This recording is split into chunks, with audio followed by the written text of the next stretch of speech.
Өмірден мән іздеу. Өз тағдырымның иесі екеніме, өз өмірімді өз қолыма ала алатыныма сенген жоқпын. Бұл әлемге не бере аламын, қандай жолмен жүремін, ол жағы маған беймәлім еді. Шынымды айтқанда, кемтарлықтың еш жақсылығы жоқ екенін бала күнімнен біліп өстім. Алайда мені ешкім ешқашан қолыңды жумадың деп дастарханнан тұрғызып жүрген емес. Саусақты жарақаттап алудың не екенін де білмедім. Дегенмен мұндай артықшылықтар көңілімді мүлдем жұбата қоймады. Бауырларым мен немере ағайындарымның әрекеті өзімді аяуға мүмкіндік берген жоқ. Олар менің кемтарлығымды ескеріп есіркеп жатпайтын. Керісінше, мені ызаландырып, күлкіге айналдыратын. Есесіне ондай қарым-қатынас мені шыңдай түсті. Әр нәрсені жеңіл қалжың түрінде қабылдауды үйретті. Сауда орталықтарында жүргенде бауырларымның арбадағы мүгедек балаға қараңдар, ол өзге ғаламшардан келген деген айқайы айналамыздағы жұрттың назарын бірден маған аударатын. Ыңғайсызданғанымнан ғана күле салатынмын. Ал мені осылай күлкіге айналдырып жүрген балаларды менің ең жақын достарым деп кім ойлаған? Егер жалғыздыққа душар болсаңыз, сізді жақсы көретін адамдардың бар екенін ұмытпаңыз. Құдайдың өзі сізді махаббаттан жаратқан. Демек, сіз жалғыз емессіз. Оның махаббаты шексіз және кіршіксіз. Ол сізді риясыз жақсы көреді. Жападан жалғыз қайғырып отырсаңыз да Құдайдың сүйіктісісіз. Жалғыздық пен қайғыру бар болғаны сезім ғана. Нағыз ақиқат сізді жаратқан Құдайдың махаббаты. Жаратушының махаббаты әрдайым жүректе болуға тиіс. Бұл өзіңізді бақытсыз сезінетін кездеріңізде қажет болады.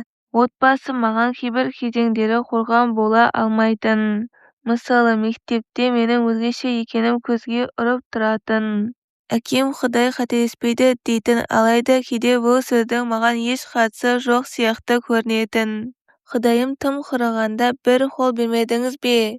Соның өзімен ақтау қопарар едім ғой деп мұңымды шағатынмын. Өміріңізде сіз де талай рет тұрмыстың түпкілікті жасырғанын сұрап Құдайға жалбарынған шығарсыз. Тілегіңіз алдыңыздан шықпаса, оған ренжудің еш қажеті жоқ. Бәрі бірден орындала салмайды. Ұмытпаңыз, Құдай өзіне өзі көмектескендерге ғана жәрдем береді. Мақсат мұратыңызға қол жеткізу үшін және өз арманыңызды орындау үшін күресіңізді тоқтатпаңыз. Егер дене мүшелерім толық болғанда ғұмырым да өзгеше қалыптасар еді деп ойлаушы едім. Бірақ маған ең алдымен өзімді тану қажет еді. Өзіңді танып әкеңнің ұлы болып Құдай жазған тағдырды көтере алсаң болғаны екен.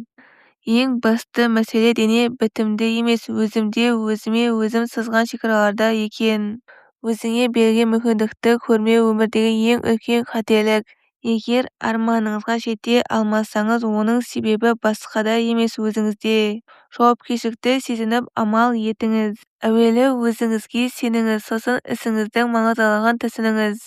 Айналаңыздағы адамдардың мойындауын күтудің еш қажеті жоқ.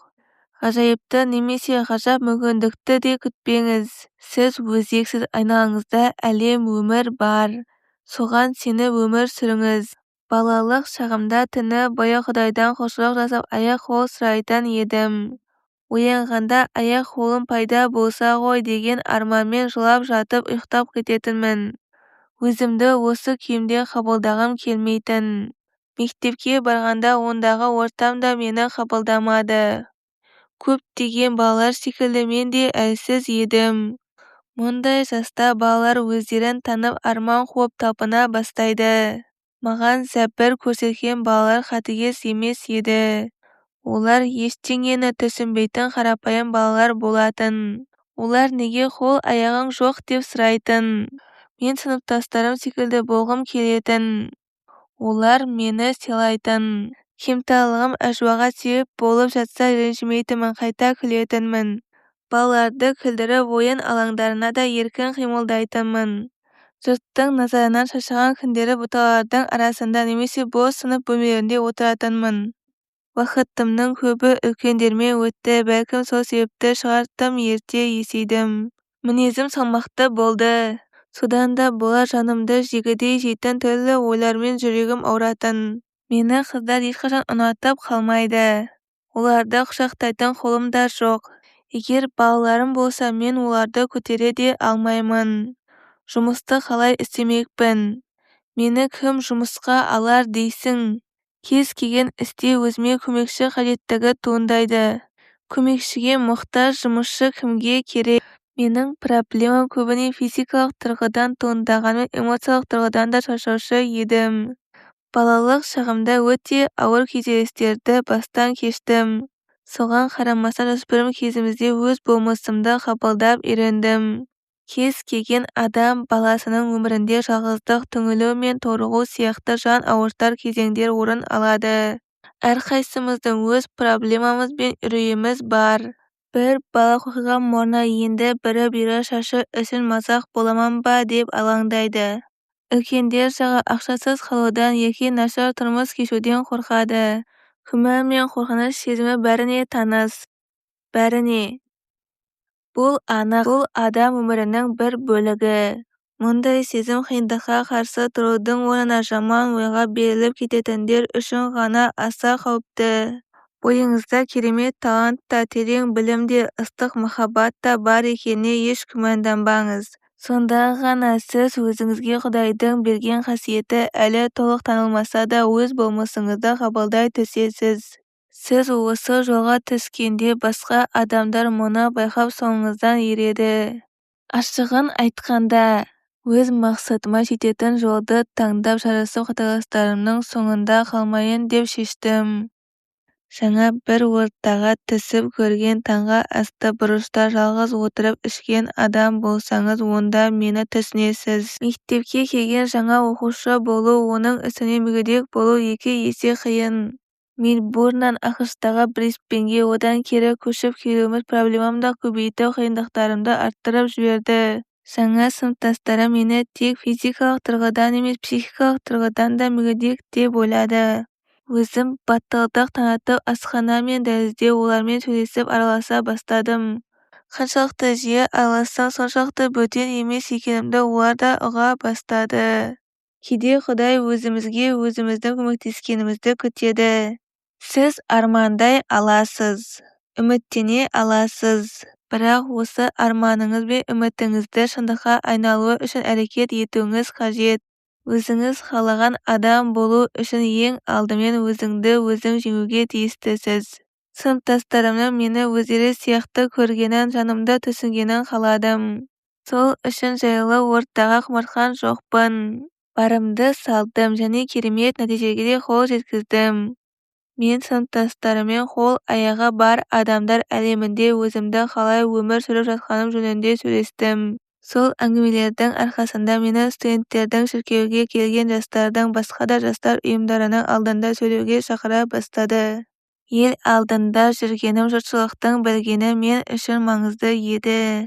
Таңғаларлығы шаршы тауға түсіп сөз ұстау шеберлігі мектепте үйретпейді. Ақиқаты былай, әрбіріміздің ерекше қасиетіміз бар. Талант, машық қабілет. Бұл қасиеттер бізге жан рахатын сыйлап одан әрі жігерлендіреді. Бақытқа бастар жол сол ғажап қасиеттерді игергенде ғана ашылады. Әлі де өз жолыңызды іздеп өміріңіздің мәнін түсінуге талпынып жүрсеңіз, өзіңізді бағалаңыз деп кеңес беремін. Қолыңызға қалам мен қағаз алыңыз, немесе компьютерге отырыңыз. Өзіңіз жақсы көретін істердің тізімін жазып шығыңыз. Сіз немен айналысқыңыз келеді? Қандай іспен айналысқан кезде уақыт пен кеңістікті сезбей қаласыз? Қай іспен шұғылданғанда жалықпайсыз? Сізден жұртшылық не күтеді? Олар сіздің ұйымдастыру қабілетіңізді бағалай ма? Әлде талдау жасайтын шеберлігіңіз ұнай ма екен? Егер бойыңыздан басқалардан қандай қасиет байқайтынын білмесеңіз, туыстарыңыз бен достарыңыздан сұраңыз. Олар қасиеттерді атап берсін. Бұл өмірдегі жолыңызды табуға көмектеседі. Біз өмірге үлкен үміт пен мол құштарлықпен келеміз. Әрқайсымыз әлі ашылмаған бір аралмыз. Өзіңізді шынымен қызықтыратын, күн сайын істегіңіз келіп тұратын істі анық білсеңіз өмірдегі өз жолыңызды табасыз. Жақсы көретін ісіңізбен айналысқаныңыз үшін сізге ақша төлейтіндер пайда болса, қызметіңіз өсіп, мәртебеңіз артады. Жастармен сөйлескенде менің де кәдімгі адам екенімді дәлелдеу, олармен тіл табыса білудің бір тәсілі болды. Өзімнің ішкі әлемім туралы айтып, адамдармен жақсы қарым-қатынас орнату бақытын берғаны үшін тағдырыма мың да бір алғыс айтамын. Көпшілік алдында сөйлеу маған көп пайдасын тигізді. Алайда сөзім айналамдағы адамдарға қатты әсер ететінін кейіннен ұқтым.